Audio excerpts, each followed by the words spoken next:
Um,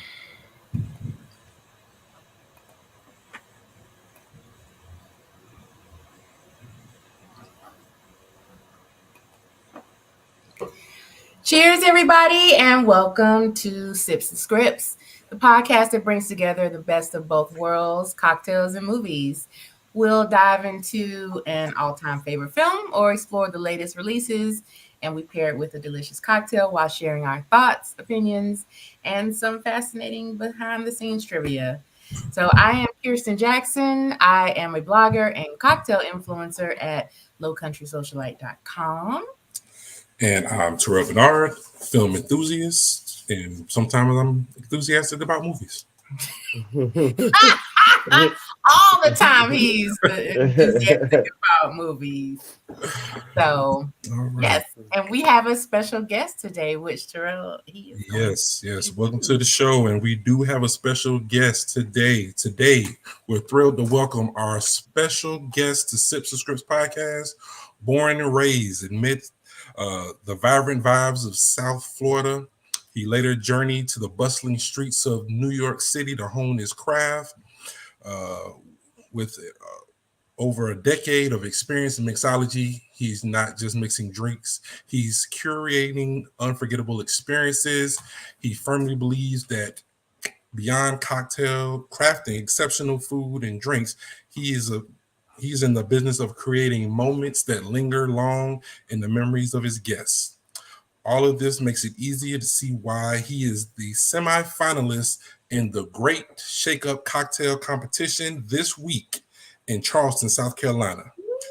Let's give him a warm welcome to our special guest, expert mixologist and master of creating memorable cocktail experiences, Giovanni. How you doing? Welcome. Thank you. That was a great intro. I couldn't have did a better job myself. That was great. that was phenomenal. Well, we're excited to have you. Welcome to the show. To the show. Thank you so much. Thank you so much. I appreciate it. Thank you for having me on. We're so happy to have you. You actually will be the first in our guest bartender kind of feature we're experimenting with. So welcome and thank you for being our first victim. No, awesome. I'm super excited. I'm a big fan of movies, and having this opportunity to kind of like talk about one of my favorite movies is, it's great. Ooh. Plus, we're drinking at the same time. You can't beat that, right? Right. So that's always good.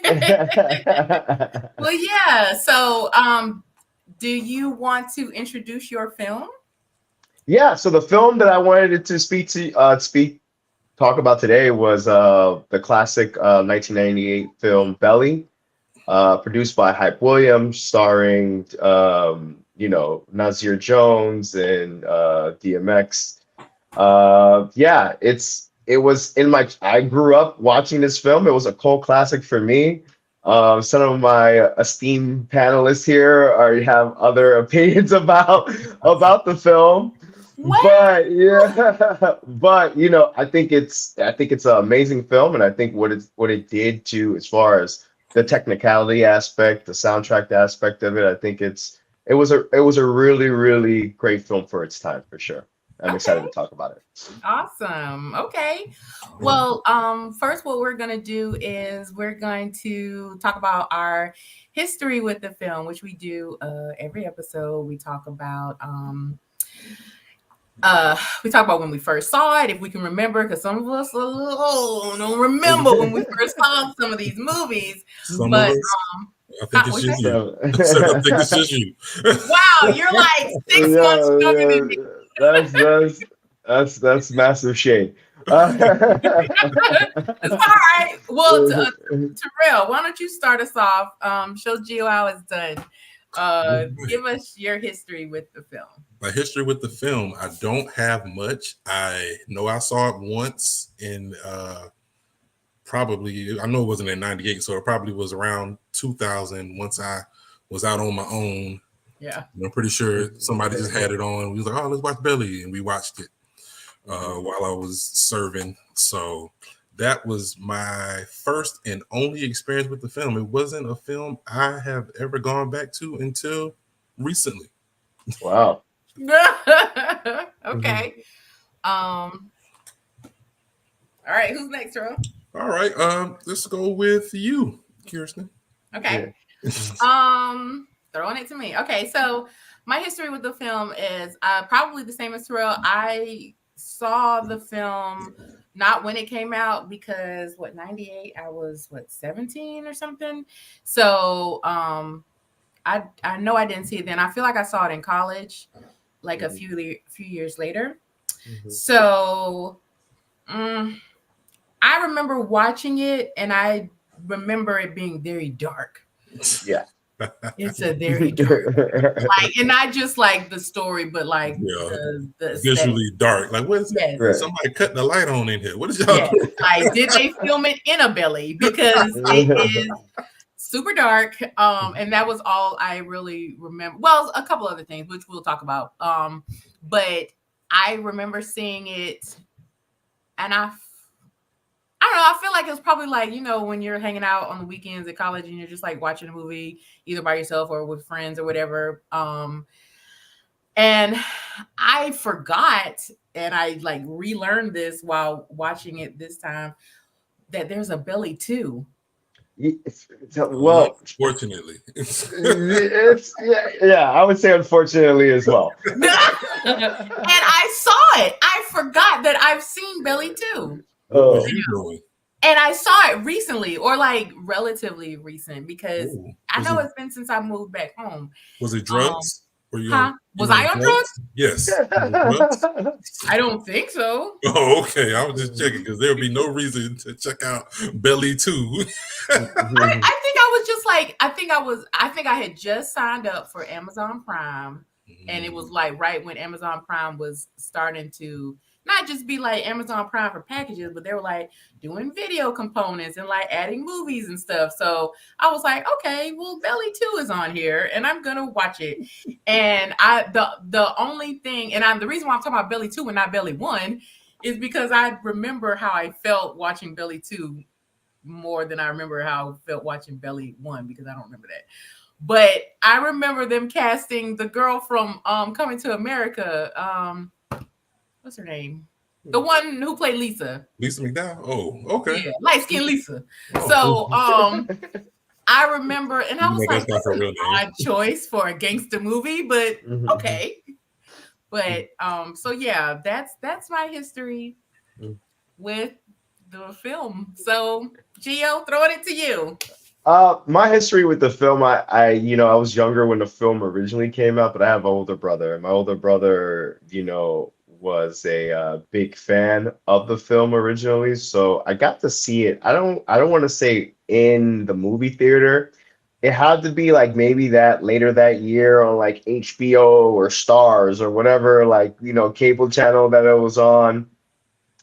And I remember watching it, and just I have positive memories of watching the film. Back then, I really thought that was really, really cool aesthetically, like just like the colorations and things of that nature. So that's my first. I remember being super, super young, not super young, but like I was like in my teenage years, and me and my brother watching it like on Stars or something like that. That was the first time I ever watched the film. Okay. Well, memories. Yes, for sure. Okay, well, Giovanni, since you are our special guest, you get to challenge one of us to a 60-second recap of the film. Yeah, so I'm definitely gonna go with Taral because I see his his recap didn't seem very pleasurable about the film, so I want to kind of get his 60-second recap of what he thought about it. Terrell, do us proud, man. Yeah, that's fair. I'll see what I can cook up.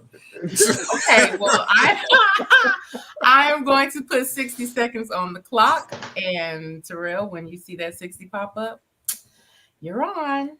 All right. All right. All right. Well, this is a movie about a bunch of rappers who are Oh my gangsters, God. and they sell drugs sometimes, and sometimes they steal. And they already have a lot of money. One of them does. The other one doesn't seem to have as much, and they're supposed to be best friends, but they hang out together and they commit crimes together in dark alleys and dark places where there is no light, nobody's paid the light bill, and they don't care to pay the light bill. And they get into some stuff with the Jamaicans, and then they get into some stuff in Omaha, Nebraska, of all the places. And I guess that's where they Shirley Temple their hair down there and eat bananas weirdly.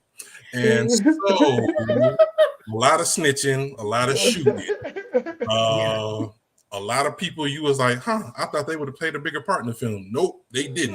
And then for some reason Method Man shows up and does some weird shit. And then Nas goes to Africa. Oh, and Yeah. Where else you want him to go, bro? oh, for real, really? Yeah, he covered the entire continent of Africa. He started in North Africa and worked his way down south. Ooh, yeah, that was something. Yeah. I'll admit that was a loose end that needed to be tied up. I would admit, like the going to Africa at the end, like what happened? Like what happened in Africa? Like where did you go? You brought your whole family? That was just the one loose end. Yeah, yes. It's just one. It's just one loose end. Just one loose end. Thread and just get trimmed down. So what's going on? Well, you know what? I think it's time for a drink. Oh. So Giovanni, our special guest, we're putting him to work today. I love it. Yes. He has come up with a cocktail for us, and I'm going to make it with him. And I'm going to watch. We're going to see how it goes. So whenever you're ready. Yeah. So today, the cocktail that I wanted to present to you guys was something that was inspired by the film. Obviously, if you watch the film, you realize there's it's a big Jamaican culture and Jamaican influence in the film, obviously with the character Ox and them going to Jamaica. Tommy Buns, which is the character that DMX plays, he goes to Jamaica with Ox and they do some killing and everything else. So my cocktail that I wanted to do a play on a traditional cocktail called the Jamaican Breeze. And initially I was gonna just do like the classic spec, but then sitting here and kind of tweaking around it, and I was like, well, let's kind of just spruce it up just a little bit for everybody to be able to make it at home. So first, I'll take my tin here. First, what we're gonna do, we're gonna add a piece of fresh ginger. Okay, so this is my first time working with fresh ginger, right? Right. So ginger, what it does is adds a level of spice to a cocktail. Obviously, it's not spicy like adding a jalapeno or a serrano pepper to your cocktail or creating a tincture or syrup, but it does add a level of spice, but still that freshness of, like some would say, I wouldn't call it a fruit, obviously it's a root, but like a freshness like a fruit. Right? How big should that piece be? Well, it's just a slice, right? Okay. A fresh ginger slice here, right? Perfect. A fresh ginger slice here. This is a really fresh. Would be a Brazilian ginger. And I just got this ginger. Obviously, it's still wet. You can see the condensation on it. So you want it to be fresh because you want to get some of those liquids. Some of the recipes you'll see online for this cocktail will call for ginger syrup.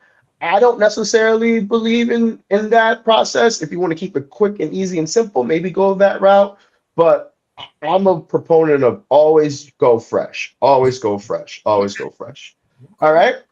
This is an adjustment where I'm adding to the original cocktail. We're going to be adding some pineapple juice, but I'm also going to add a bit of pineapple chunk in here as well. I'm going to add about 2 pieces of pineapple chunk because I just want to, it's important, people don't realize how important freshness is to a cocktail. Sometimes when you have these concentrated juices, you have these kind of, some places, depending on how intricate their mixology program is, right? They'll have juices laying around for God knows how long, right? Which doesn't lead to a great experience to the guests because you'll taste that the acidity after it sits in a while, or even if they're using some of that real concentrated stuff, it's literally chalk on the palate, chalk on the mouth. So you don't want that. So I like to try as much as I possibly can when I'm making cocktails to be fresh as possible. Yeah.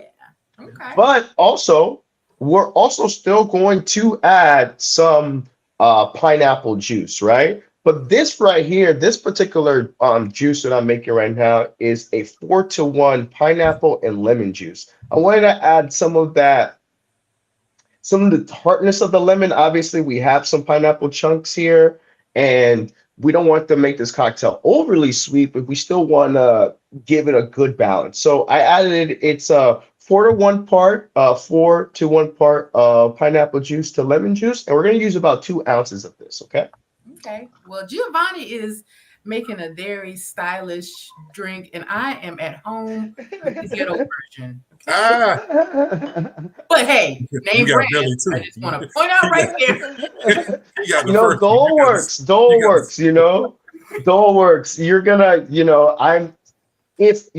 obviously I just talked about not using a lot of concentrated juices, but out of all the concentrated juices that I will say that's on the market, I would say Dole is one of the ones that, like, if I had no other choice, I'd be like, ugh.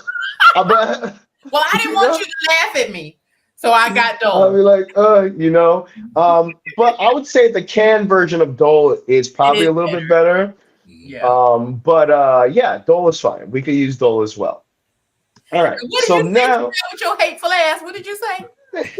No, I said he's making the first belly. You making belly too. that's funny. So now, what we're gonna do? The original cocktail calls for a simple syrup, a half an ounce of simple syrup. We're still going to use a syrup, but what I particularly did, I made a rich vanilla syrup that we're going to use. I infused a little bit. Got real fancy now. But Let I them love it. cook. Keep going. Let them cook. It sounds good. I did not make my own simple syrup this time. I infused. It's a 3-to-1 part rich vanilla syrup. Essentially, what I do is a very simple process of making this. And anybody can make this at home. Obviously, you want to go 3-to-1 parts of sugar to your water because you want it kind of rich. You want the viscosity to be a little bit thick. And what you can do for very layman's terms, there's other ways to infuse vanilla into a syrup, but in a very kind of do it at home type of way.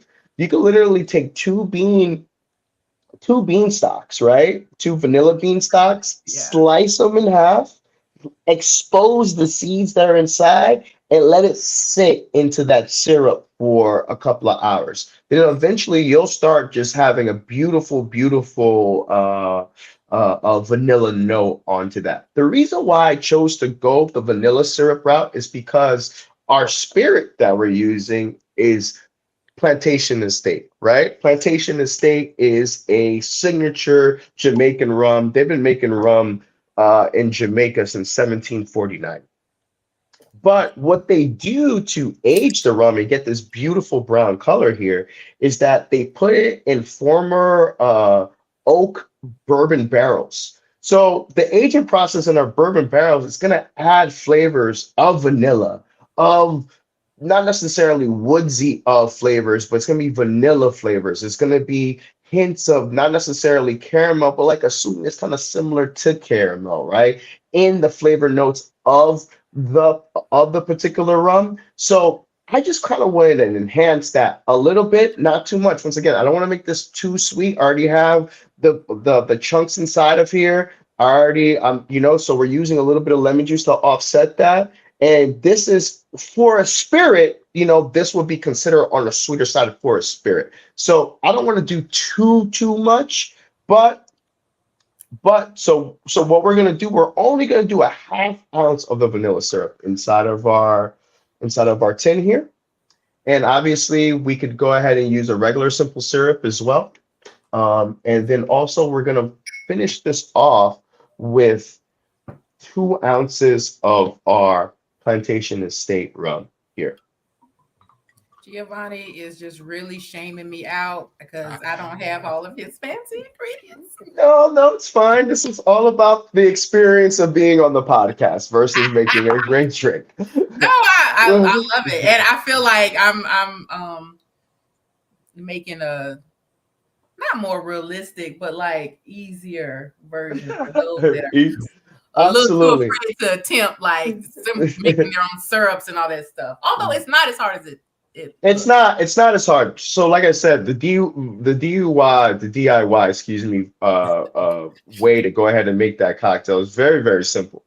Excuse me, the syrup is very simple. A little bit of vanilla bean stalks, 3 to 1, water to sugar to water, excuse me, and you're good to go.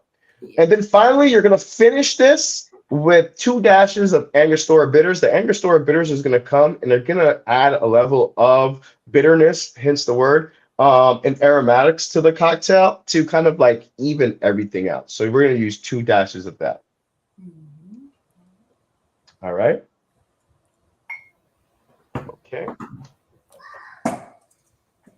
So are we adding some ice or are we dry? Yeah, I'm cracking ice right now. Cracking some ice. Oh. Lord, he cracking ice. I just got my ice cubes.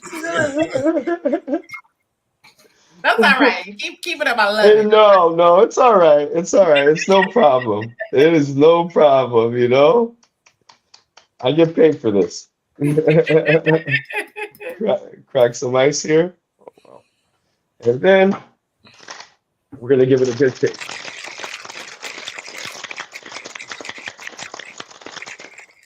And, guests might ask, why did I muddle the chunk? It's very simple. I don't want it to be too sweet. So sometimes when you avoid certain things like muddling and things of that nature, it kind of pulls back on the flavors. Like, for example, if you muddle mint too much in a mojito or too much in a cocktail with mint, it's going to be too herbaceous and you're going to have to offset that flavor. So you just want to make sure that you do that as well. All right. Give it a good shake. And then we're going to just double strain that into a rocks glass.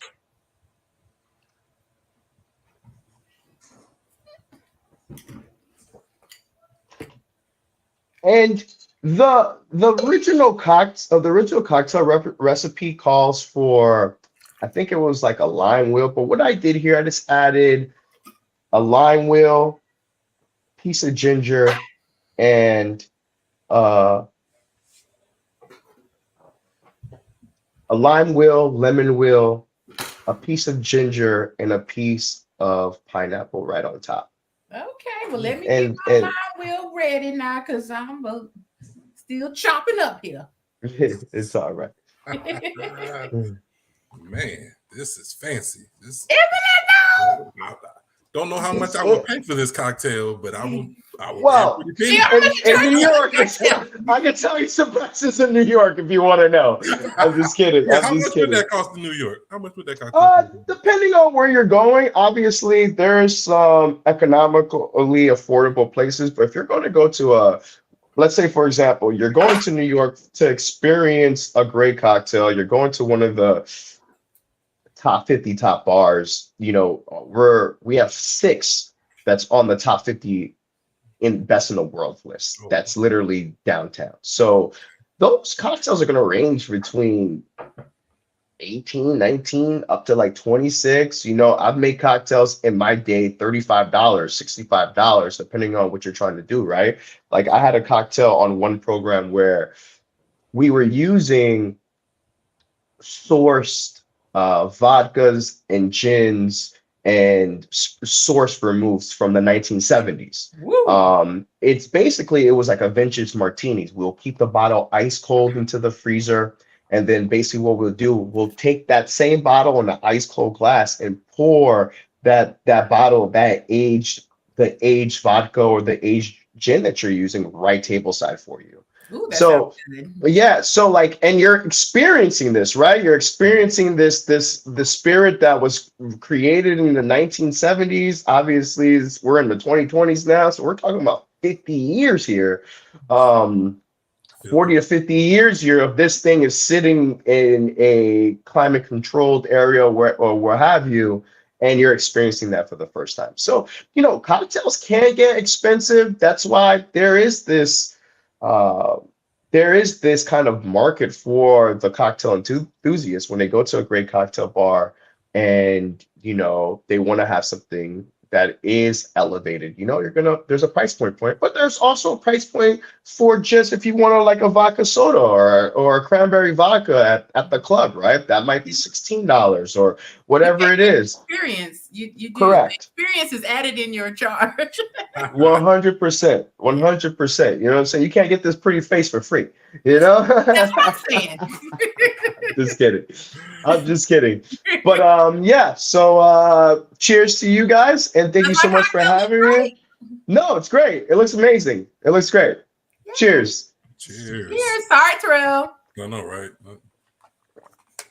Oh, that is perfect. Water. Yeah. Mm. Yeah. So you get some of that pineapple on the front end, the bitterness from the Angostura. I'm tasting some of those vanilla notes there. Yeah, it's great. It's great. Awesome. Yeah, great. All right. Well, All right, thank so you. now you're very welcome. Now let's talk about this movie. I want to defend my movie now. You know Oh boy. what I Oh, he All ready. right, Terrell. Well, mean? open us up and give us some technical stuff, and then we'll get into our movie summary. Okay, perfect. All right. Well, this movie is Belly. It was released November 4th of 1998. It was directed by Harold Hype Williams. Screenplay also by him. The story was by Anthony Bowden and Nasir Jones, Mhm. and Hype Williams. So they had interesting people writing the film. It stars Nas, DMX, Earl Simmons, rest in peace. Taral Hicks, Taral Hicks, I think it was Terrell. Okay, so kind of like my name, but not like my name. Gotcha. Yeah. All right, Yeah. Taral Hicks, T-Boz from TLC, Mhm. and Method Man, along with my guy from the Wire. Can't think of his name. I think they call him Weebay. And let's see, this movie had a $3 million budget and it made $9 million at the box office. So it Which I was surprised. No Yes. offense, Giovanni, but I was surprised that it recouped. So I mean, you have to understand, you're looking at it from a 2020 islands. In 1998, this was like, this was advanced. This was advanced. But go ahead, continue, we'll my brother. talk about it. Yeah, go ahead. So yeah, this movie was 92-minute running time. It seemed like it did well in the box office. So let's get into it. Okay. Well, I have a question for you guys, and I'm gonna ask you, Giovanni, because you love this film. What is the plot of Belly? What is Belly about? Because Belly about finding it. Well, in my opinion, Belly's about the story of two childhood friends that go into a point in their life where they have to make a decision, right? You have one person that's making a decision on a more of a conscientious and more of a methodical perspective. Sincere, Nas's character, where he's thinking more about his family. He's thinking more about, I don't want to be selling drugs and fucking robbing people for the rest of my life. I want to do something that is of value. Then you have the other perspective of more of an erratic kind of perspective of Tommy Buns, the DMX character, whereas he's a live wire. It's all about the money. He doesn't care about what's going on, he doesn't have a sense of a sense of a sense of morality. He's just going straight towards the money, and however he can get the money, he's gonna get it. But then he actually goes into a fork in the road point in his life too, which at the end of the film when he like becomes religious and like has to make a decision of am I going to continue being this bad person just to still live the life that I want to live, or am I going to change and reform? So I think it's a story about two friends finding forks in the roads in their life and how those two stories kind of play out. Wow.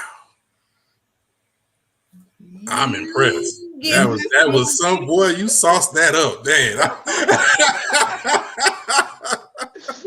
Terrell, we be nice. We have a guest. Okay. But I would have watched that movie. If that movie you just said, that sounded like a great movie. It was a great movie. Well, okay.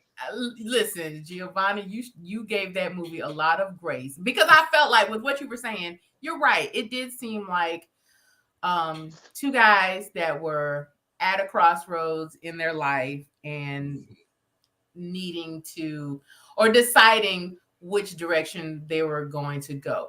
That wasn't entirely evident while watching the movie. But I think now that you having watched this movie around when it came out and having it marinate in your soul, that is what your mind has settled on, that's what that movie is about. Me watching it last night, I was like, I don't know what's going on. But I can see where you would say that. So, I mean, yeah.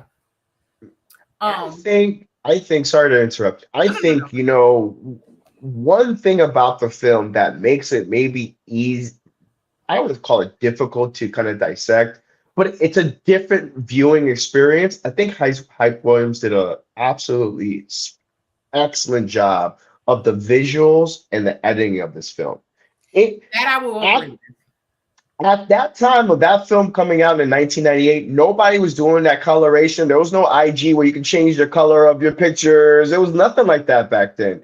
To see a film that color and those in the soundtrack, obviously there was a whole bunch of musicians on in the cast. The soundtrack as well, like some of these soundtracks, like Here Comes the Boom and Steady, Are You Ready? Like these records, right? They really like encompass those scenes. Right. So like I think for me, when I was younger, I think I was just kind of in awe of just like, wow, like Nas is in a movie? This is crazy. Like, DMX is in the movie? This is crazy. But like me as an older male, I could see kind of, from the perspective how the decisions that they were making at that particular time could affect you. Like Sincere, Nas's character just had a new child, and that totally changed his whole view about everything. He wanted to be with wifey and, lay up, while this guy, Tommy, who had like this beautiful girlfriend, Keisha, he didn't care. He was just out here just running amok, crazy, So I think there's just like a lot of different dualities you could take, especially from me being a man, having my own experiences in life. I could see how, one action or one moment in your life could take you in a totally different way, and vice versa. So I think that's where some of you look at the film and Chris is like, what the hell is going on here? It's because, it's a lot of information going on at the same time, though. I will agree to that. Okay. Well, agreed. And I'm going to say that, and this is something we usually ask at the end, but I'm going to go ahead and put it out there now. Like, what would you change about this movie? And I would take Hype Williams out altogether. I'm sorry.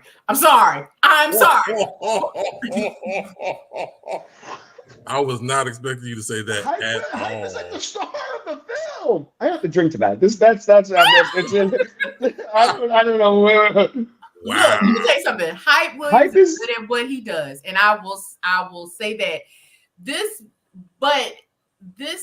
movie is so aesthetically charged that it looks like a big, long, giant music video, which we know Hype Williams was the king of these like well-lit music videos.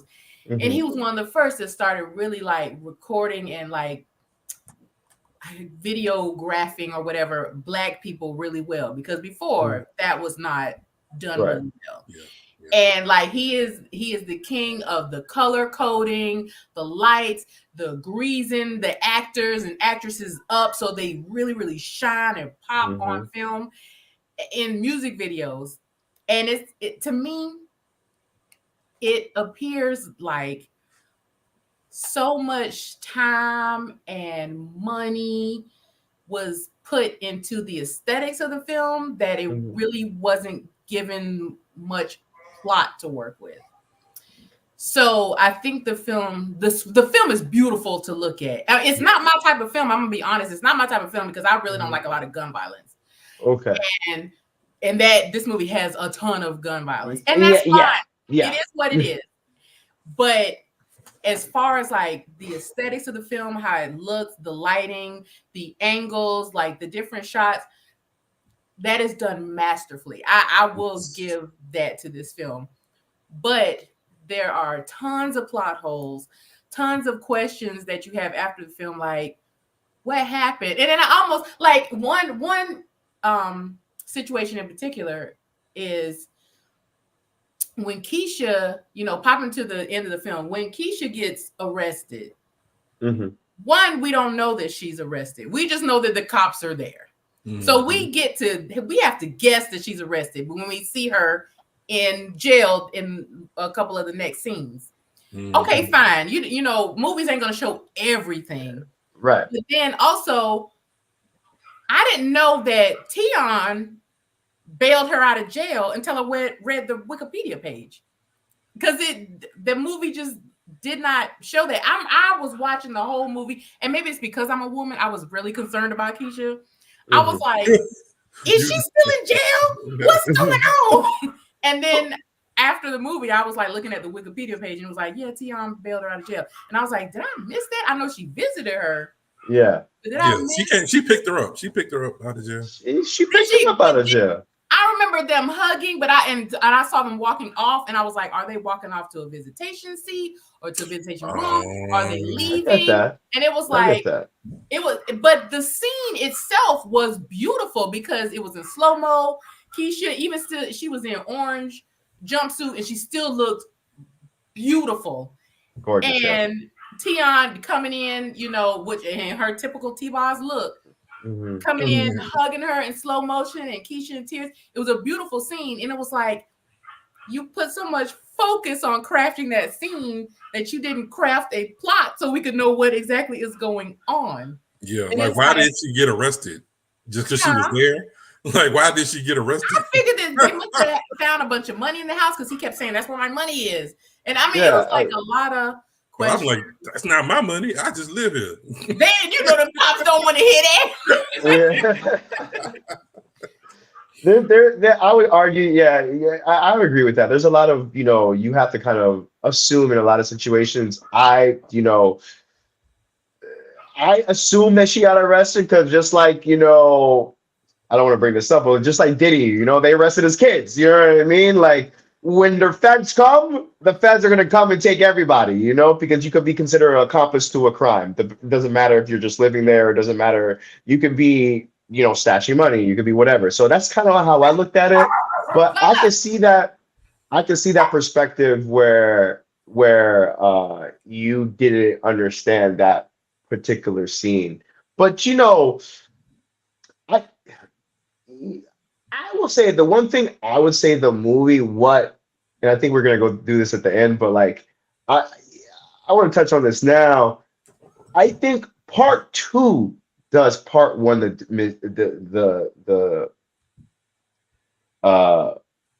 doesn't give part 1 the tie-ins that it needs. I think part two needed to really be like a continuation of the story, Right. but it From a wasn't. It belly was to- a yes, Okay. yes, yes. I Sorry, think I should let everybody know. My dogs, my cousin is visiting, and we've got dogs. We have 4 dogs in the house. So if you hear barking, sorry. But go no, ahead. it's all right. Yeah, no, it's all right. We all love puppies here. Um, but yeah, so I really think that like I thought when you first initially watched the film, probably back in the day before this, straight to DVD Belly 2 film came out, um, you would think that a Belly 2 continuing the story would come out. Like what happens in Africa? Fucking like what happens when, at the end when, he has the gun with the priest, with the minister, and what happens there? Does he get locked up because he had that deal with the feds to kill the minister? Like what happens there? Like Which there's a is lot of another that was weird too, but okay, we're gonna get to it. yeah. So like I do think that like all these kind of little tie-ins, I particularly thought at the particular time that these were all going to be tied in a belly too.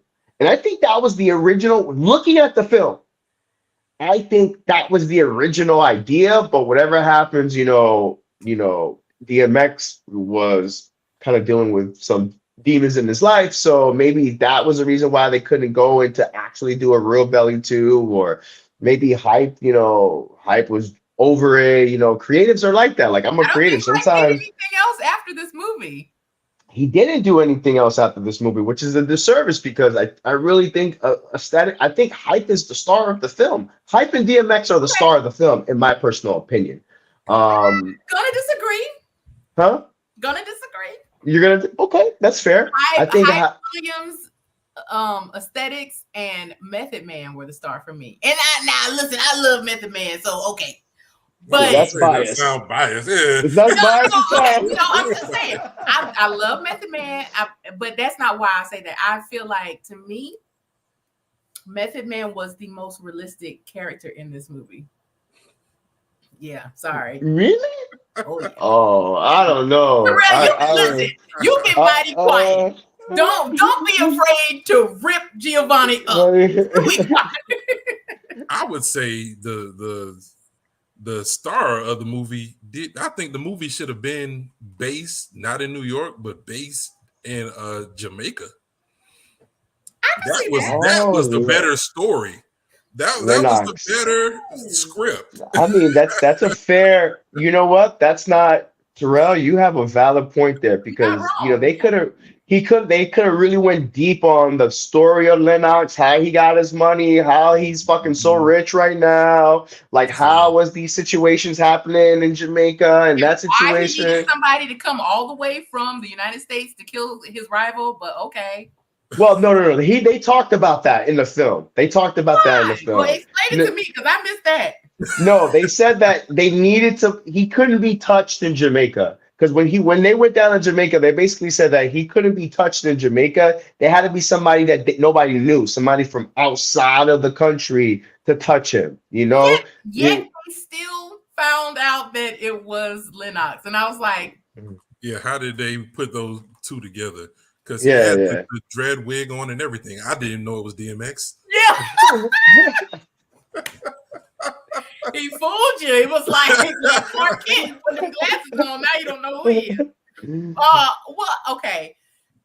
Listen. As far as when I say Method Man was the most realistic, like I feel like he came in, he did his job, and it was believable. And let me tell you, okay, Nas. I love Nas. I'm not the biggest Nas fan. Matter of fact, let me ask: is it Nas or is it Nas? Because I've been hearing different things. What? I mean, I don't know the difference between those two. Like, I've been listening to people say his name and it's like Nas, and then they're like Nas. I'm like, there's a difference there, but I don't know which one. I'm gonna say Nas, which is what I've been my Georgia country. Yeah, I'm just sticking with Nas. But okay, with Nas, I love Nas. I think he is an extraordinary rapper, excellent lyricist. I mean, all that goes without saying, but he was so boring in this movie. He was so boring. Oh my God. And it was like, it was hard to believe that he was in a relationship with anybody, much less T-Boz. Like, because he was just like, we just doing this for Kenya. And then I'm just trying to change my life. And I was like, what? Is he asleep? What? Why is he? What is the only one who gave any energy to their role was in a believable way was Method Man. Like, and it makes sense to me because now seeing like the trajectory of Method Man's career, like now he is like, you know, acting a whole hell of a lot more than he's rapping. Right. So still got bars though. Still got bars. Of course, absolutely. Yeah.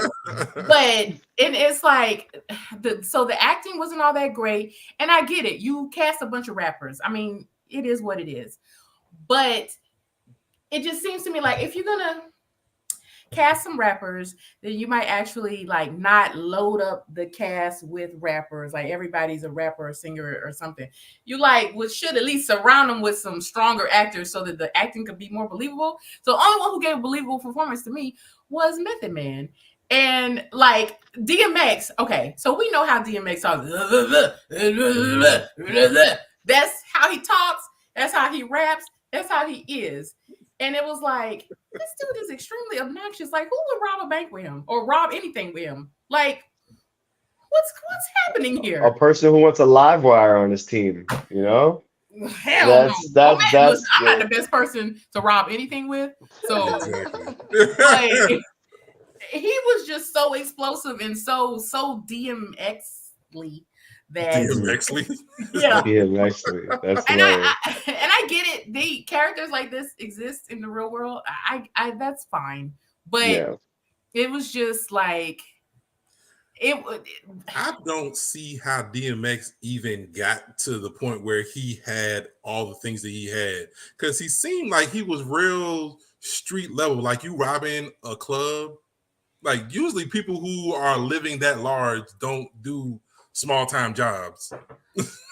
Well, that's fair. You could argue that, but like, you know, I think the idea behind that was like, and that's, you could argue that's another little hole that they didn't kind of tie up. That first initial scene, I don't think it was just a regular little club, you know. Initially when you looked at it and, you know, because they talked about the take from that particular job throughout the film, right? Mm-hmm. Count the money, man. Count the money, man. Like it was a big job, you know, for them. So, you know, I don't necessarily think it was a low life job. And kind of going back to what you said, Kirsten, about Nas's performance, I agree. Nas' performance wasn't the best performance, but I think the reason why is because the energy of a DMX right next to him makes him look that much worse. Right. You know, because DMX's energy on that whole was this live wire. Oh, where's, you know, come on, ain't no money like, you know what I mean? Ain't no money like dope money, man. Like I gotta get it, blah, blah, blah. But Nas's kind of approach is like, yeah, you know, but like I think it leads his approach, I think could have been delivered a little bit better, but I do also think it kind of the character development that kind of shows you like, all right, I'm not this live wire person. I'm still this timid, I'm a timid guy. Like, you know, I kind of have to be forced to do these gigs. I don't really want to be in this type of life. You know what I'm saying? I got Shorty at home. I got my kid at home. I kind of want to be just doing this versus doing what you're trying to do, Buns. But you my boy, so we gonna do this. I'm gonna rock for you because we've been doing this since we were kids, you know? And so I think that's why Nas is, but regardless of the fact, it was a lackluster performance. I'm gonna be honest, lackluster performance. But can that approach kind of, maybe it was intentional? Possibly. That's what I'm just trying to say. And with that being said, the performance was very lackluster, and the only reason that it made it not as just unappealing as it could have been is that because Nas is a rapper, we know how he is, like we've seen him, and that is kind of how he talks and how he, like even in interviews, I mean, it's still kind of very low key demeanor. And I will say this, as far as Hype Williams, and well, I'm gonna address this. So the first take in the movie where they're robbing the club, I really feel like that was another Hype Williams trick to pull the audience in, because that robbery was not necessary and it didn't make sense. And the reason I say that is because, just like Taral said, yeah, it might have been a big job, but for them to be living, like, DMX had this big white castle on the hill, like that house was huge.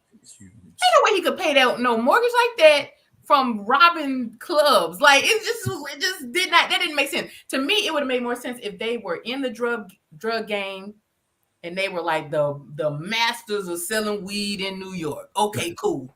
And then they were like, okay, well, we're gonna start selling this heroin or whatever. That to me would have been more of an acceptable elevation that could explain their lifestyle. But like robbing stuff, if him and Keisha was in like a regular old apartment, I'm like, okay, yeah. Gotta get your money up. We're trying to get up out of here.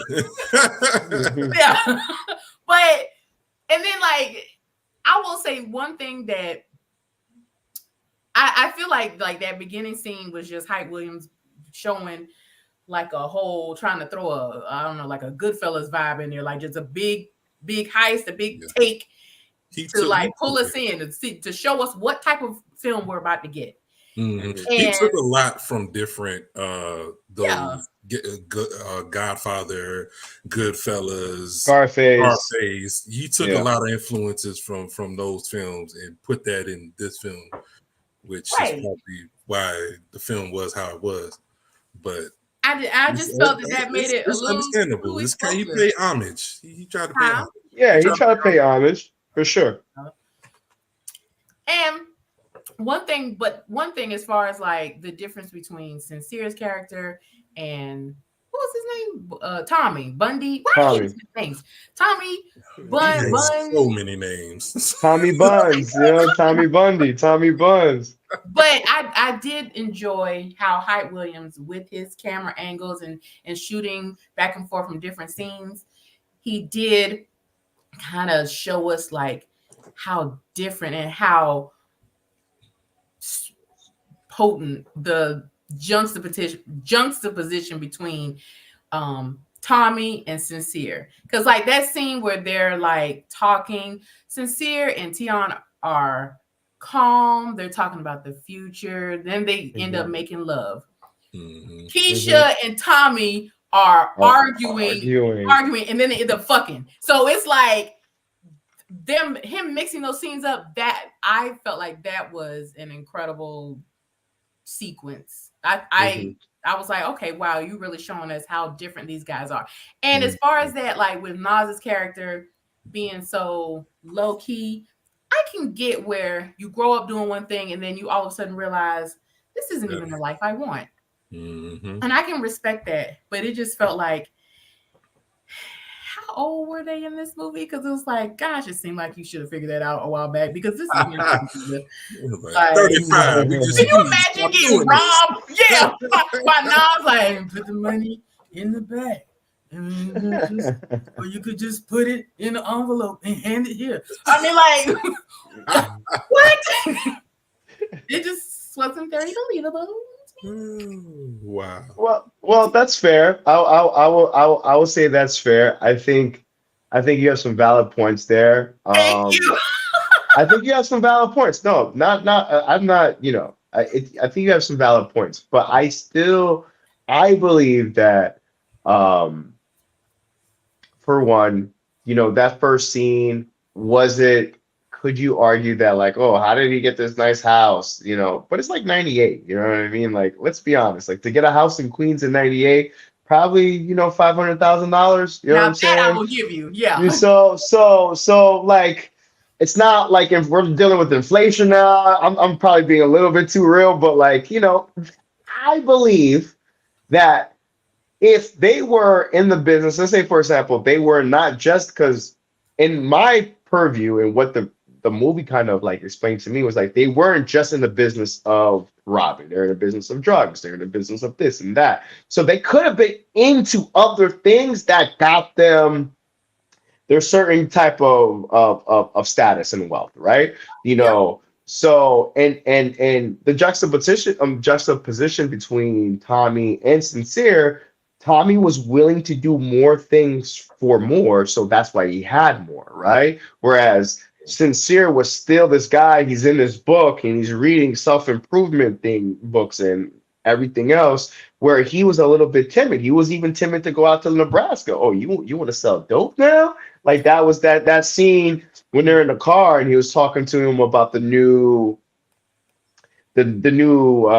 heroin that's coming from the UK and everything else. You know, oh, you want to sell dope now? So like I do believe there, if you kind of, put the lines together, put the dots together, you could kind of figure out, all right, they were doing multiple different things. That's how they got where they're going.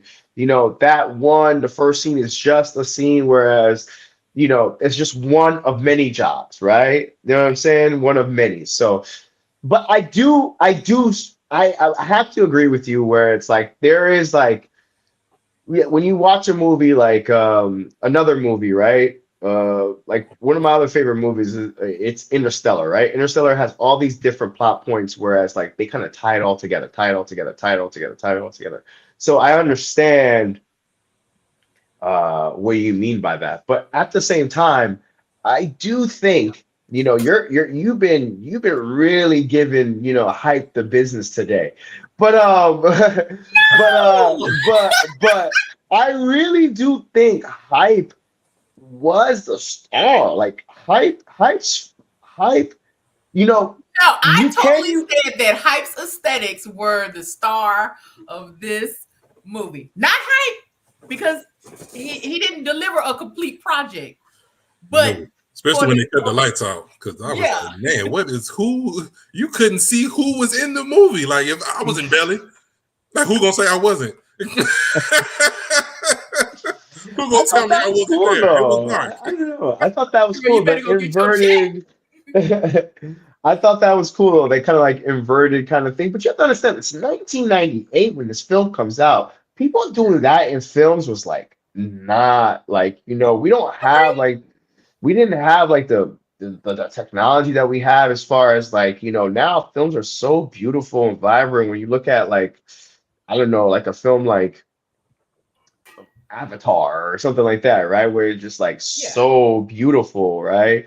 So like that for me, was it a bit, can you argue today, was it a bit gimmicky? Okay, you could throw that word out there, but for what it was at the time, I think it was top class stuff.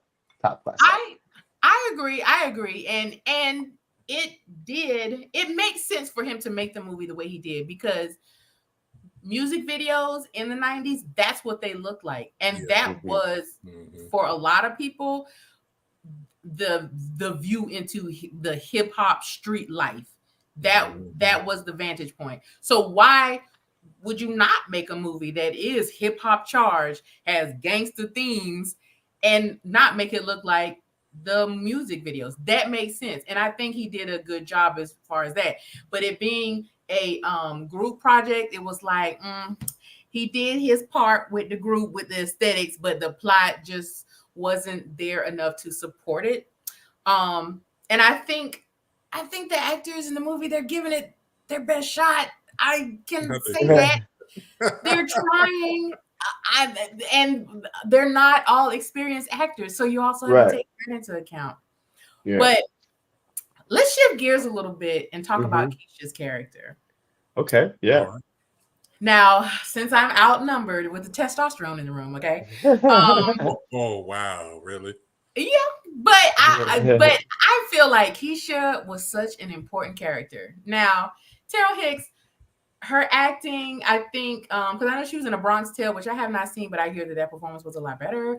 Hmm. But I think she played Keisha the way Keisha was supposed to be played. Yeah. You know, they reference her as the ghetto ass Naomi Campbell, and that is what she was. But as far as like me, a woman watching this movie, I think that her character was so important. Um, Someone who is like still determining their worth, and also a very dark skinned woman Hmm. on film in the 90s. That was unheard of. Yeah. Right. That was not done. And I remember when Belly, I do remember when Belly came out, and you're right, Giovanni. People loved this movie, especially the hood. Hmm. You would hear people talking about Belly, and one thing that they always talked about was how fine Keisha was. Keisha She was fine. she is stunning. She was gorgeous in this film, and Hype did an excellent job lighting her. And I mean, like I said earlier, he is, Make shooting sure she her get with those all the baby fisheye oil. lens, and with the greasing her up. And I Hmm. mean, the girl was stunning. Hmm. And so I think that it's important to mention how important a character and an actress like Taral Hicks, how important that was, um, just to the time period. I mean, now we see darker skinned actresses, but there's still a long way to go because it is still not where things should be, and colorism is still like Still, around. And but them showing her, I remember like her role and like just her presence in that film was so evident. And that is one thing. If I don't remember anything else from Belly, I remember Keisha, fine ass Keisha. I remember her. yeah, I would have to agree with you. I think, first of all, Miss Hicks is actually originally from the Bronx, so this role was definitely close to home for her. She's a New York native, so I'm assuming that when she came in and actually did this particular film, it was very easy for her to kind of like embody the character. Mhm. Also, like just kind of doubling back on what you're saying about like kind of what Hype did for her, like I think number one, her skin was like flawless in this film. Yeah. Oh my Like goodness. her skin was flawless, and like especially like that the her main kind of first scene when she was talking on the phone with Vita and everything like that, and she like kind of confronts, Tommy in the shower about Vita and things of that nature. Um, I think that really showed kind of like it's like a duality. Like, yeah, I love this man, but like he's doing me dirty, right? It kind of showed you where the relationship was, right? And like kind of like also piggyback to what you said, like the differences between Sincere situation with his girl where they're like making love, whereas this guy is like literally like thrashing her, for lack of a better word, right? So like I really think that like they really did, the aesthetics of her really kind of were put out in the forefront. I honestly wouldn't have even minded that if like she was written a larger role where she's kind of a part of like the crimes, right? She was Yeah, a that would have person made that me was feel better about her involved. getting arrested Yeah. because and it pissed me off so much that he like drove up and was like, "Oh, what's going on at the house?" Skrrr, in reverse. Like, wow, wow. But another thing I wanted to add about Hype Williams, like with Keisha, going back to just skin color and everything, you know, you would expect them to try to lighten her up. Right. And I appreciate and respect and love that Hype Williams, he didn't lighten her up. Matter of fact, it felt like he darkened her up. I mean, because the lighting, it made her skin almost blue black. And not like when you hear people teasing, especially, back in the day, oh, you black, you're almost blue. Like he made her even darker, and it was just so luxurious looking. And like her skin, like you said, it was flawless. And like with that lighting, like her skin wasn't even black, it was like blue. Like she looked like this gorgeous Martian. Like it was just like beautiful. Nah, she was, yeah. 100%. I would totally agree. I love me a chocolate woman, but like that was definitely probably the start of it when I was a kid. I think he should started that for a lot of people. Let's talk about the Rico character. Okay, so Terrell, what did you think about them Mary J. Blige hair flips coming into the scene? I was like, okay, this movie taking itself real serious, but then we got this character. What's going on here? What's happening? His name was Rico. Yeah. Rico. I had to. In the credits, he's not credited as Rico. He's credited as somebody else. Really? Yeah. That's why I was like, Rico. Oh, okay, yeah. Down in Omaha. Yeah, he was. That's my guy from Menace to Society. That's why I asked her. I was like, "What you think about that?"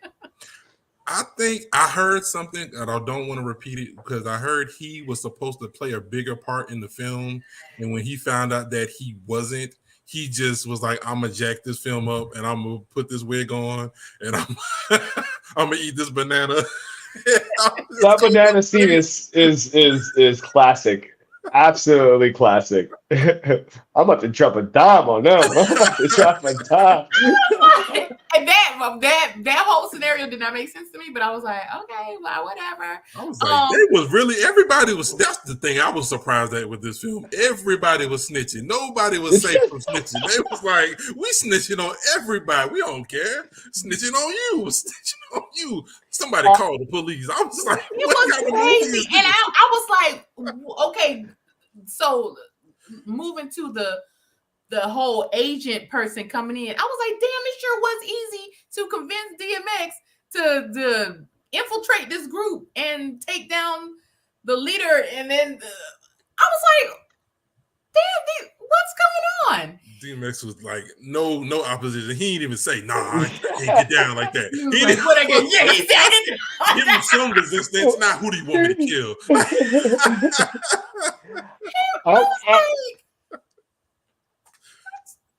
I'm going to give a little bit of pushback on that because Okay. I think that they didn't say this or they didn't really like go into this in detail, but I think that like it was assumed that they had so much stuff on him, all the killings, all the robbings, all the this, all the that, and the this, plus plus the drug dealing in Omaha. You said we had to assume that? Is that what you said?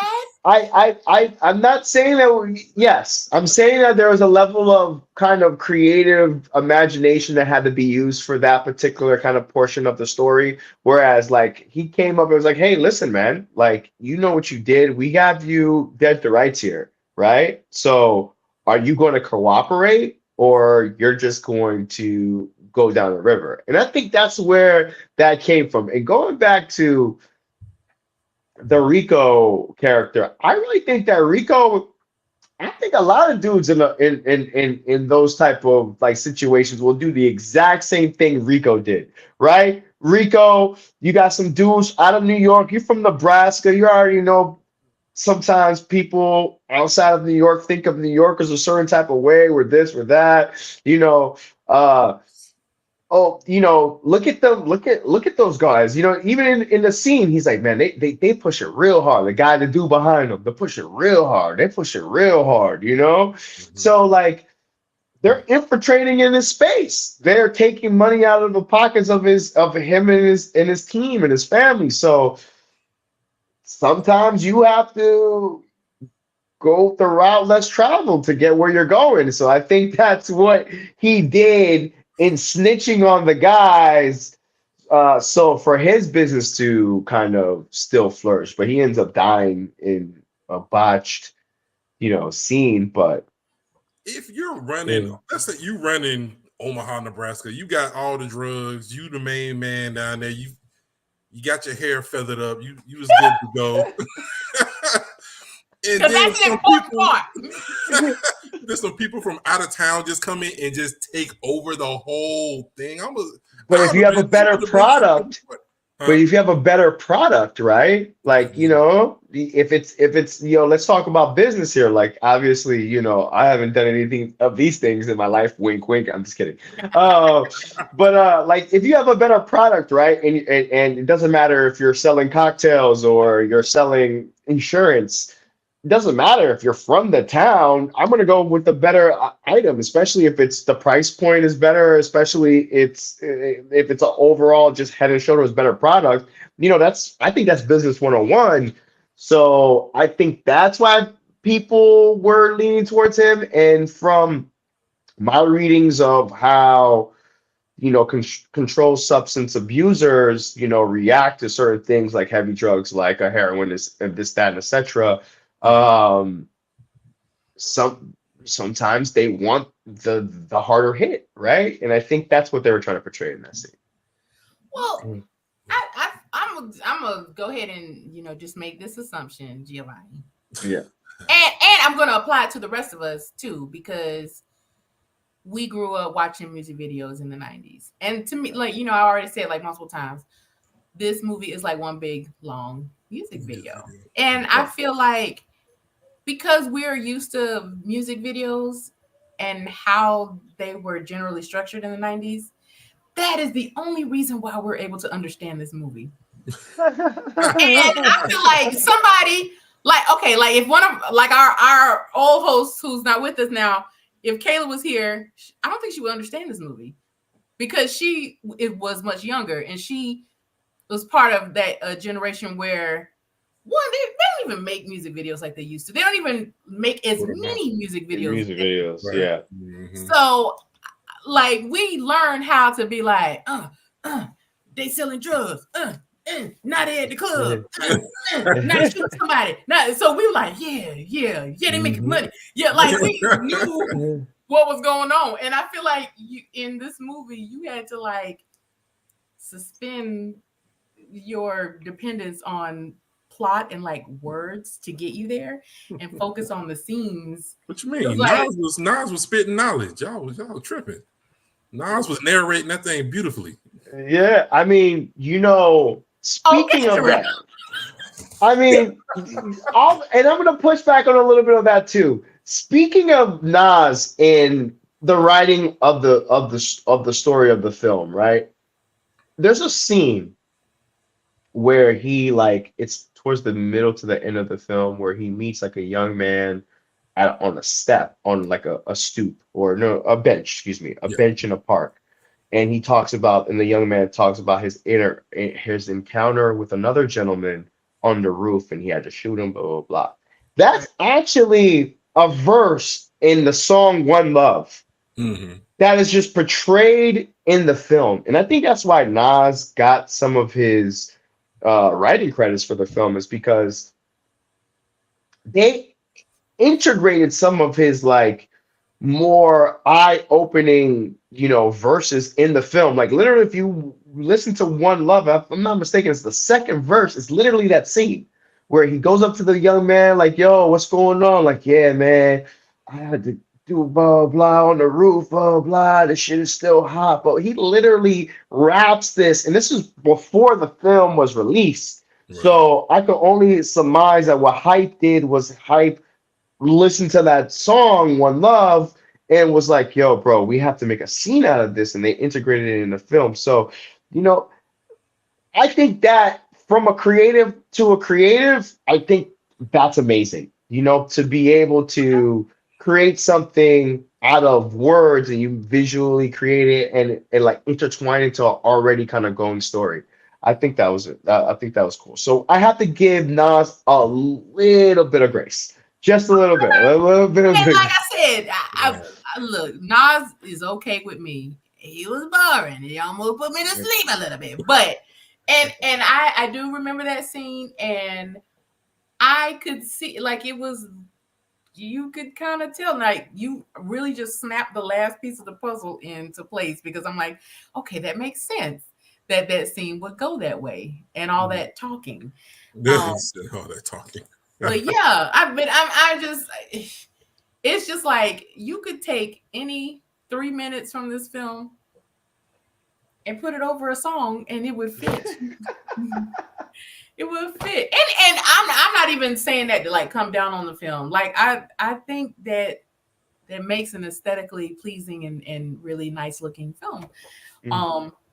It's just and because there's parts in this movie that are so music video that it's like, because when they went to Jamaica and they were standing behind that girl that was shaking her ass for dear life, and they were just standing there. I was like, wow, she is really working hard. And they're See, is that what you said? She really working hard. I did say that out loud. She is really working hard. Maybe, can I get your perspective on like what do you think about like films from like like a Pulp Fiction and Tarantino, a Guy Ritchie? Their aesthetics are very visual, and you could argue they're like music video-esque. Like, what do you think about those type of films? I mean, there are films that are stronger in the visual department than the plot, but it seems like those films like Pulp Fiction, the plot is a little stronger. And I'm gonna say this, like, okay, with this movie, I read on the Wikipedia page, because that's generally what I do. I do that with everyone. Wikipedia is not always right. You know that, right? It's not always right. But what I'll do is when I watch a movie, I go, because I want to know what the actor's doing, how many babies they got. I want to just know. And so I was looking, and it was like, okay, it's a $3 million budget. Most of the $3 million was used up in those first two scenes: the club robbery and the what was it? I can't remember. It was something before that. But the wig, you had to. In the wig, yes, the wig budget. But no, they were saying like the $3 million was used up in the first few minutes of the film, and it was like, okay. And then at the end, Nas goes to Africa, and it's a shot of New York. Like, where's? And he's telling you how beautiful African is. Like y'all could have got some stock footage of Africa. That was a little bit crazy. I have to be real. That was a little bit crazy. What was funny was Tion was in her African attire, like she had a little headscarf and a little skirt that had an African print, and that was the only taste of Africa we got. And I thought something was wrong with my TV. I thought it like got frozen or something. I was like, is it not synced up right? Because he's talking about how beautiful the sky is in Africa, but we looking at the sky not in Africa. What is happening? Yeah, that's the new Africa. I mean, I would have to agree. Yeah, that is a little bit of a loose end that they had to tie up right there, like a stock footage right there of just some freaking, a zebra grazing in a plane or something. Like, you know what I'm saying? Like it would have worked better. Because back in the 90s, that's all. People didn't know much about Africa. They just thought lions. And they could have shown flies on skinny kids' face. You know what I mean? Flies on skinny kids' face. Yes. 100%. 100%. That's what they thought it was. But thank God that now the perspective of Africa is different, and you go to Ghana and you go to all these other countries. It's just like going to just like being in America. So and we also know that there's more than it's not just Africa. There's a bunch of different countries. Nas announced Africa. Let's go to Africa. Like they go to Africa airport. They just flying Africa Airlines and gonna land in Africa. It's like, where you headed? Africa. Where in Africa? Africa. I just need tickets to Africa. Me and my family, we on our way to Africa. That is all you need to know. TSA. That's very true. I have to agree with that. That's a loose end. I mean, they could have tied up in part 2, but they didn't. Like, I don't understand. Yes, part 2. So you have seen Belly 2? I mean, unfortunately, I saw Belly 2. You know what I mean? Unfortunately, I didn't understand. Like, there was no correlation to Belly 1. in my personal purview. There was no, Yeah. it was only thing that connected was the name. It was Yeah. totally different plot, different, actors. It didn't do what it was supposed to do for me. Like Yeah. they could have easily made another film. Let's say Hype didn't direct it, or somebody else directed it, or whoever, whatever, whenever, it could have you could have continued the story. Like, all right, 20 years later, Sincere Son, right? And let's say, for example, they had a caveat that Keith was pregnant, right? And then they somehow find each other and blah blah blah blah, right? They could have did so much with that name in the name state to kind of tie up the loose ends, like the Africa situation and everything else. Like what happened to Tommy? Like they just let him go after he was gonna kill this guy, like in this fucking room, right? Sorry, but like you know what I mean? Like what happened to him? I mean, So. did Tommy and Keisha ever get back together? And I like, would hope not. yeah, I was like, please, Keisha, don't do it. But but then in the end, it was like, we know where his girl at, and I was like, is that still his girl? I'm quite I know, confused. right? Seems like you just about to assault somebody for no reason. Yeah, and I was like, is she about to get raped or no or But that was a bad decision for him because he ended up dying because of that. true? Like Keisha don't play. She Yeah, pounded him with the little vase or whatever she had in his hand, and he was begging for life at the end. So like that wasn't a good decision for him. And good for Keisha for redeeming her character at the end. You know what I mean? Tommy was, and he was just oh, so he's good. unlikable. You good, sir. I will give it to you. You are really defending this movie. Really good. Gold star for you I because you have are to working give you so your hard, props. so diligently.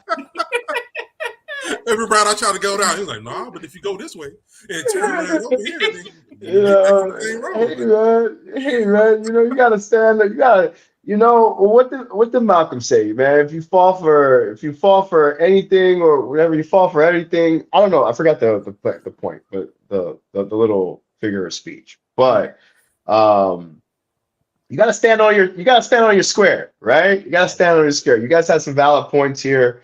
But you got to stand on your square. And, I still believe it's a great film. I still believe, artistically it was an incredible film. But you guys have some valid points. There's some shit that they could have really, like, kind of with a simple flash to grass or a simple, like, yo, this is happening here. They could have really, like, tied up a lot of loose And ends, they and which could is have which is done it. very valid. You can tell they ran out of money, and that might be the reason why. Because this movie is an hour and 30 minutes long, or hour and 36 minutes. Typical movie time in the 90s. Now films are a little longer, I feel like. Mhm. But they could have gave us like 20 solid more minutes. I don't know if I could have taken it, but 20 solid more minutes and to be like, okay, now connect these dots. Okay. But speaking of Malcolm, lastly, let's talk about this Malcolm-esque assassination attempt at the end, which okay. The minister he had some faith. He had the faith because yeah. And with that long ass speech, even I was like, shoot him.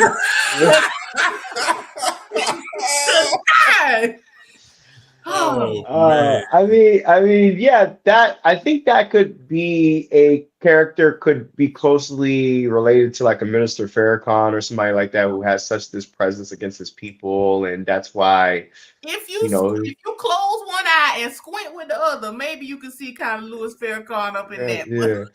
Yeah. I think that's what they were trying to go after there. You know what I mean? The minister and kind of how he is able to, me living in New York and being, in the Harlem area, the Nation of Islam has a very big influence in the community, as far as the things that they do and things, etc. So I think that's what they were trying to kind of convey, right? This minister who's doing good, who has all these people that are willing to do bad to make sure his good still continues to go. I think that's what they were trying to convey there. Yeah, I guess and this is gonna sound terrible. Don't cancel me, y'all. But in the South, which you're from the South, Yeah. technically. Yeah. But you've been in New York for a long time, and there is a Right. heavy Muslim influence in inner city and in New York and all that. Down here, yeah, we do have like some Muslims, but it's not the strong influence. Like the closest that I really have with Islam is Prislam. When I worked in a prison, I knew a lot of inmates that They converted. Right. So, Yeah. but I think I might have met two people in my life that were born into the fruit of Islam, and like, Wow. but everybody else I know and has been like people that I met working in the prison.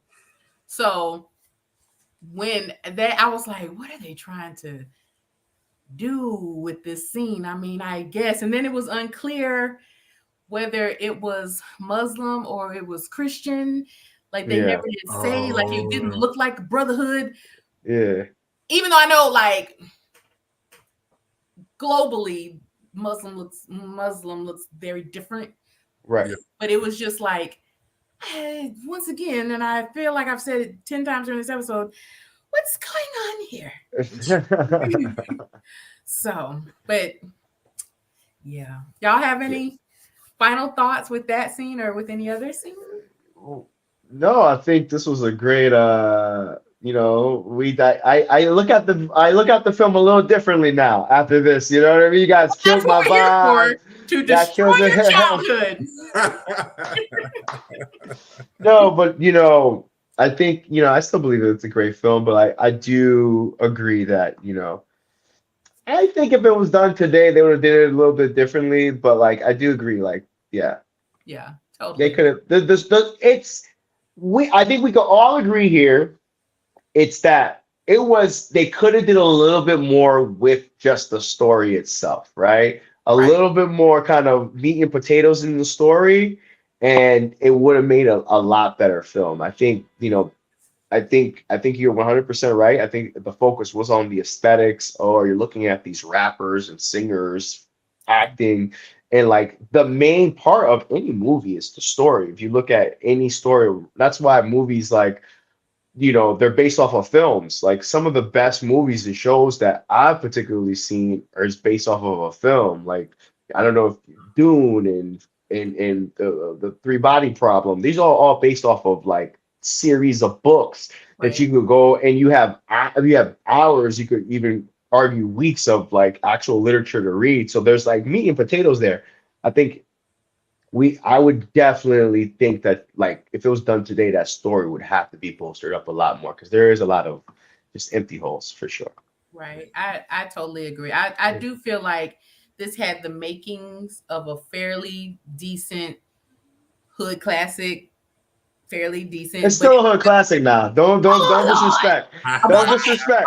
Don't disrespect. It's still a hood classic, but there's some fairly decent one. But no. But I'm gonna say like, because the scenes themselves were done well. It's just, it feels like somebody just threw a bunch of pebbles out and didn't link anything together. It was just like, just here go the building blocks of this story, put it together how you want. Like it was a big jigsaw puzzle with like a picture on the front, and you're like, I think this goes here. I think this is so, and that's just how it felt watching it. But the pieces were great. The pieces were great. I'll give it that. But it's like, I agree. Painting them together is just not there. Troy, you got any final thoughts? No. I believe this was very well covered. There's some things I'm going to say later on, but yeah, when we get to best, worst, weirdest. But yes. Well, okay. Well then let's move into best, worst, weirdest. Show them how it's done, Terrell. All right. Best part of this film, I thoroughly enjoyed the cinematography when I could see what was going on. I like to see. That's why I wear these glasses. So, but the best part of the film, I really love the cinematography. I enjoyed DMX's character. I enjoyed Ox. He seemed real genuine. Like if I ran into him, I'd be like, I believe you are who you say you are, sir. Absolutely. Absolutely. Now on that you can. Oh yes, yes. And the worst part of this film was probably it just wasn't cohesive enough for me. It didn't, like, they wanted everything because like it had so many different people that was like, oh, I'm gonna get you back. Like Black, he was like, I'm gonna get you back, and he never got the person back who did it to him. He went after Nas's character for some odd reason. I guess he was like, you're the closest I'm gonna get to getting my get back, so I'm gonna get you, because the person that made you strip was DMX. You never saw DMX again. Yeah, I didn't understand that. Why did they go after her? I didn't understand that. I didn't understand. It was a bunch of people that was going after. Ask Giovanni, he might know. No, I can answer both of those points. Okay. Number one, Black went after Sincere because in the first initial scene when you were introduced to Black, when they're in the basement and they're counting the money, Black was, there's a scene where Sincere says, yo, what you looking at? Like there was like some energy between them two that wasn't good. And we went off of old energy. No, but it's not. He says it like, yo, like, and then Sincere's character says like, yeah, Bunny don't like people messing with me. And right, that's why he told him to strip. So that's why I think that he went after Sincere, because the problem stemmed from Sincere. That's why. And why they went at the end of the movie to go and be like, oh yeah, I forgot. Yeah, I mean he's got it's a true story. Maybe he got the dime dropped on him. He was getting a haircut. Maybe one of Black's friends was like, yo, he's at the barbershop. Come see him here. That could have happened too. Also, he's not a good friend. Yeah, well, yes, 100%. What, you could have literally been like, yo, bro, watch your back. I gotta go. I got my kid with me. Like, you just gonna just leave? Like, that was a crazy scene. To me, that was the most realistic thing in the movie, because he was like, nah. Well, time to go. I gotta go. Yeah. That was, yeah. I'm all congratulate you on your kid, and you like you about to get shot. I'll see you later. Like, I'm gonna see you later. It's crazy, but survival of the fittest. I have to respect that for sure. Survival of the fittest. So, but yeah, the weirdest part of this film, and I thought you was gonna touch on this, and you didn't. I was so surprised and shocked. The 16-year-old girl that was messing around with Tommy. Yeah. My mind was blown. I was like, what? Yeah. What kind of movie is this? Yeah. That didn't age well. That didn't age well at all. For sure. Yeah. I have to agree. R. Kelly wrote some songs on here, but was he writing on the script too?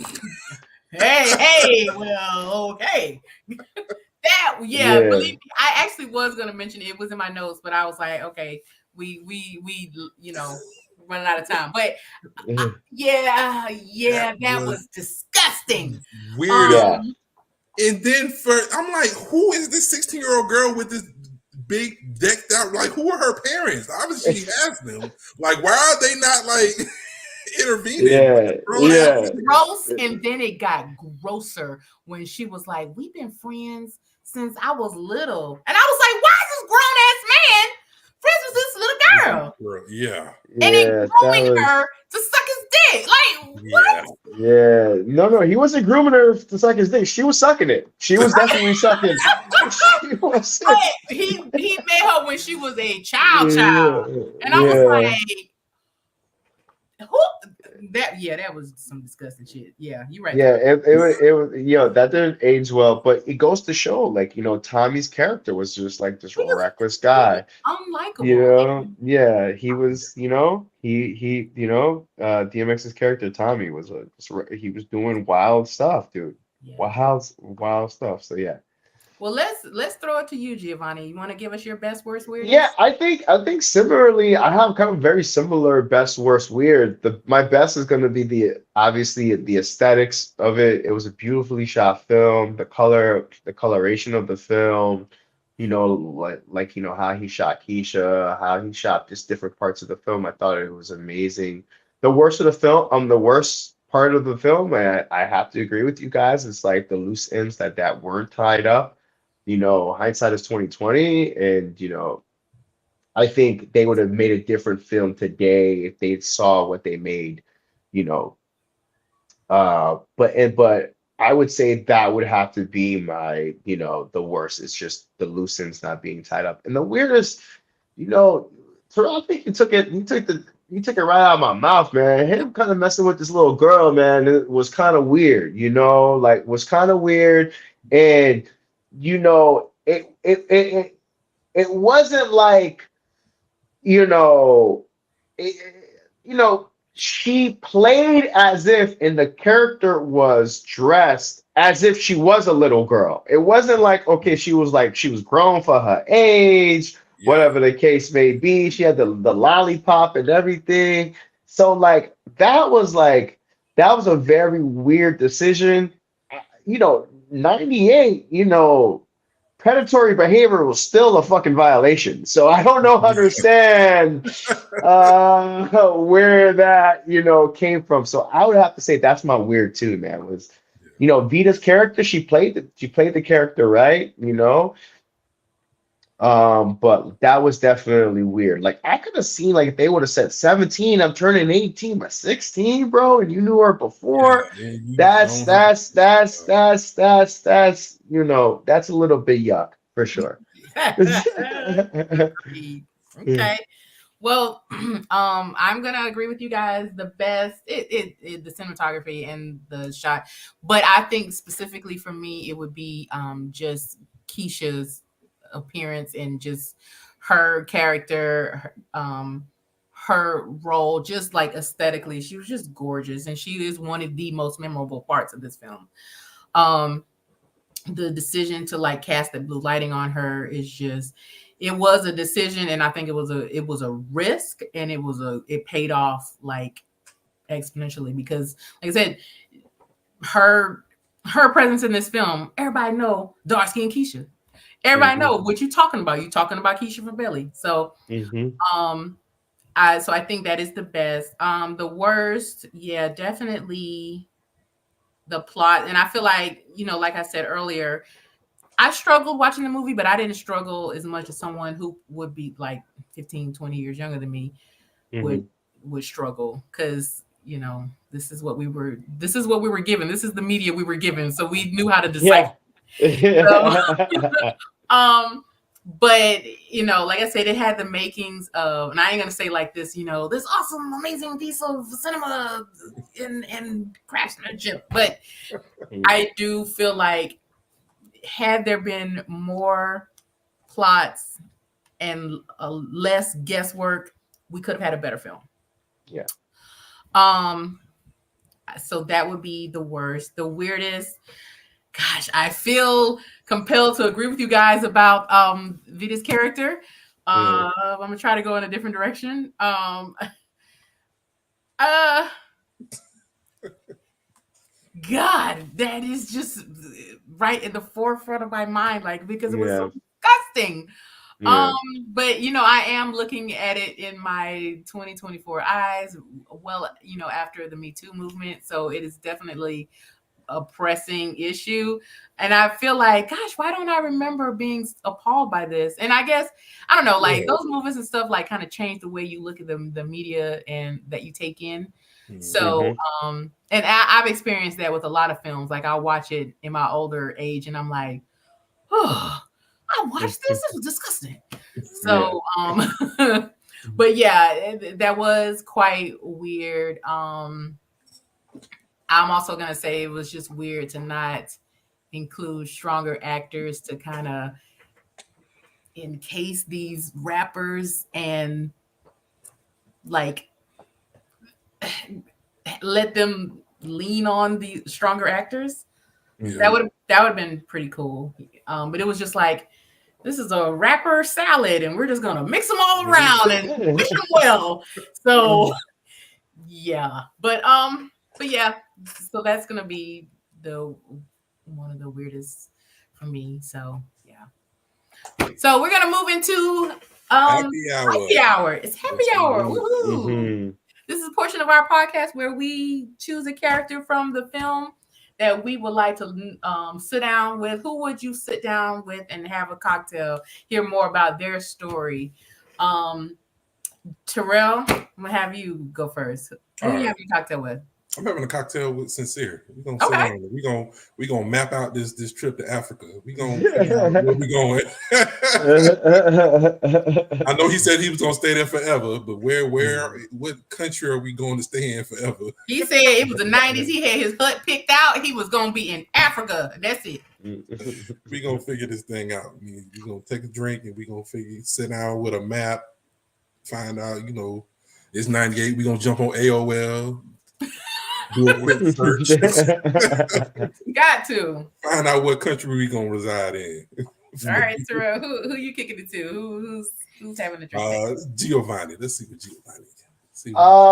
I'm conflicted. I would love to have a cocktail with Keisha's fine ass, but like, I also would. I think really who a person I would have a cocktail with would probably be Axe. Like kind of talking about what we were talking about earlier in the episode. I would want to know his story. Like, how did he come up out of Jamaica? Like, how did he make his money? Like, things of that nature. How did he get that big home with maids in the back cooking him oxtail, all types of stuff, rolling his weed for him? Like, I would have loved to like sit down, have a cocktail with him, maybe some Appleton estate, and talk to him about his story. Yeah. Okay. Yeah. What about you? All right. Well, who? I think I would have a cocktail with. I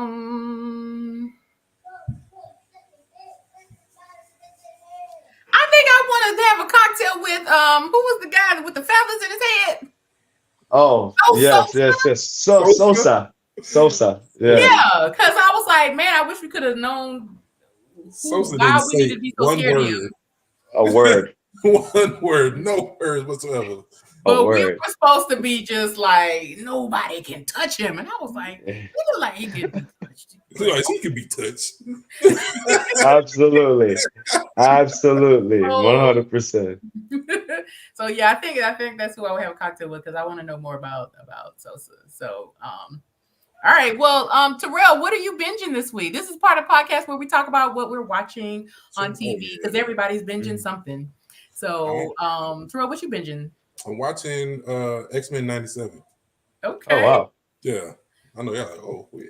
Yes. No, I heard it's pretty good too. They're like keeping the same animations, and they're continuing the story a year after the actual series ended. Yep. I was actually interested in watching that too. I just haven't got around to it.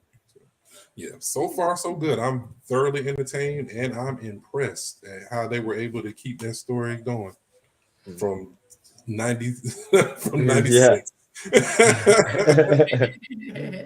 All right, Giovanni, what you binging this week? It's between two things. I want to finish The Gentleman on Netflix. A couple of episodes in, I still haven't finished it. I want to finish that, and then also, I think I mentioned this already. The Three Body Problem. I'm not gonna lie and say I read the series of books, but I did do the AI Cliff Notes, and it's an incredible book series. So I'm really into very sci-fi, very heavily science-based type of literature and films. So I want to go check that out and really dig my teeth into that. What about you, Kristen? Well, okay. So I'm still watching Supernatural. I will always be watching Supernatural. It's my favorite channel. Terrell, man, you go to hell. That's where you can. And you and Dean they're my cousins. I don't care what nobody say. Cousin Sam, cousin Dean. That's right. But I'm also watching. I'm catching up on Ghost. On is it on CBS or Paramount? Something. Same difference. Yeah. Mm-hmm. Okay. So I'm catching up on Ghosts, and I think that's it. I haven't really been doing a lot of watching and watching the Connors. So, My binge list is like not as exciting as you guys. You're like, oh yeah, I'm watching this epic film. No, I'm Mhm. just watching sitcoms. So here we go. So No, man, it's still dope. yeah. So anybody have any final thoughts? Any did we miss anything? No, this was great. Thank you guys so much for inviting me. I really appreciate it. It was a good chat about some film plus a nice cocktail. It was great. Thank you guys Yeah. so much. Thank you Well, guys thank so much. you for Thank you for joining coming us. on. Yeah, we definitely appreciate Yeah, it. we Yeah. enjoyed it so much, and we hope you'll join us again. No, absolutely. And I should say this. If you guys are in the South Carolina area, please come see me and the rest of the amazing semifinalists at the Great Shakeup on April the 26th at the Cone Event Center. Tickets on bios and stuff. Festival sponsored by Festival Noir, Upscale Magazine, Tales of Cocktails, Uncle Nearest, and Sorrel. Latoya would probably kill me if I did not say this while I was Oh, talking. that was gonna be my last question for you. Like, tell us about the great shakeup, because yeah. Yeah. Yeah, it's speaking of it, yeah, it's I'm super excited and proud to be a part of this, I was selected as a semifinalist and the people that I'm going to be going against are some really incredible Black mixologists from all over the country. So I'm really excited. I'm really excited to compete. I'm a competitor. I played sports, so the idea is the goal to win, right? But also, the idea to kind of connect with other mixologists in the space that are at a high level is something very exciting for me. Unfortunately, in our space, there's not a lot of representation, and it's just unfortunate. And I hope, events like this, Rails Moya and all these other different type of, kind of Black focused mixology contests and events are really going to give a highlight to us and to the talent that we have. Because there's a lot of talent here. And unfortunately, when you look at the top 50 bars in the world on that list, or the top 50 or the top 100 bartenders in the world, there's not a lot, few far in between people that look like us. So I Absolutely. believe, like, this is just a first step of doing that, and I'm really super excited to be a part of this event, and I hope this is one of many for me. And I've been to Charleston before too. I love a little sleepy town. I'm originally from the South, so I love a little small sleepy town. Some good crawfish, probably. You know what I'm saying, when I get over there. The food is Um, stupid good in Charleston, and so yeah, I'm gonna yeah, be at the competition. I'm so excited. I love going over to Charleston because that's yeah, Savannah's sister city. So yeah, I'm excited about going to the cocktail competition, and also I'll meet you in person. yeah. I'm not as fun in person. Like, I'm really, like, especially in competition. I'm just kidding. I'm just kidding. I'm just kidding. I'm just saying But it's do gonna I be a know great you? time. Yeah, Yeah, no, I know. No, we're gonna do a photo op through the whole bit. But no, I'm really excited.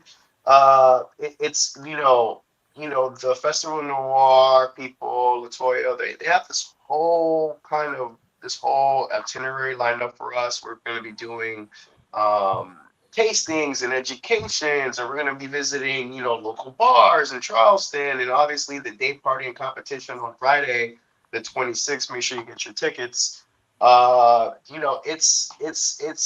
really put something special together, and you would even think that it was their first year doing this. So I'm really excited about this, and I really hope it becomes a super successful event. It can happen many more years to come. yeah, I'm looking forward to it. So I'll be excited to see everyone in action and to meet you in person. But Absolutely. thank you so much for joining us today. It's been a lot of fun, and like I said, in the beginning, this is something like we've been doing the podcast for about 3 years now, and so but this is the first year we're like specifically focusing on Black films. And, we had the idea to like start bringing in Black bartenders. And I think it'll be a good opportunity to showcase, like what Terrell said, Black excellence all around.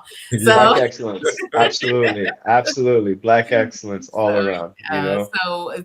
we would love to have you join us again whenever you get some Absolutely. free time in a Sunday schedule. You're welcome to come back and join us, and also always welcome to tune in as we move forward and showcase some Black bartenders that we already have scheduled for upcoming episodes. And yeah, so it's been a lot of fun. So I'm No, gonna thank you close so this much. out. Yeah, thank you. And thanks to everyone who tuned in today. We had quite a few pop in on Instagram and also on Facebook.